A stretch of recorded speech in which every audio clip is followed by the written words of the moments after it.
কম পয়সার বরকতের কাপড়ের ভিতরে যে স্বাদ আছে, আপনি লাখ লাখ টাকার লেহেঙ্গার ভিতরে ওই স্বাদ নাই। যে বাড়িতে জিজ্ঞাসা করেন বউ পাঠায়া, তুই যে কম দামেরটা পয়রা বসে আছো সেটার ভিতরে কিরকম স্বাদ, তুই পড়লে বুঝবি, না পড়লে বুঝবি না। মিষ্টি কোনোদিন বয়ান দিয়া বোঝানো যায় না। মিষ্টি তো জিহ্বায় লাগাইলেই বোঝা যায় যে এটা মিষ্টি, এটা বয়ান দিয়ে বোঝানো যায় না।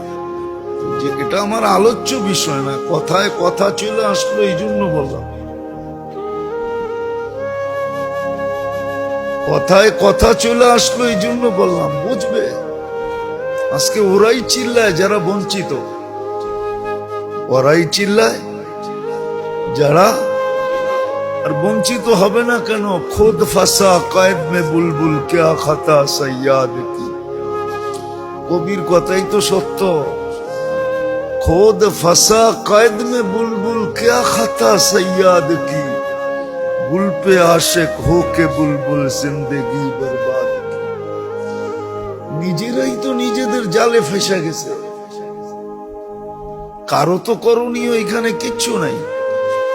নিজের জালে নিজে ফাইসা, এখন নিজের সুখ সব হারায়া এখন চিন্তা করতেছে দেখি সমান অধিকার নিয়ে কিছু সুখ পাই কিনা। নিয়া দেখো সুখ পাও কিনা। নাও, করো আইন পাস, নাও দেখো সুখ পাও কিনা।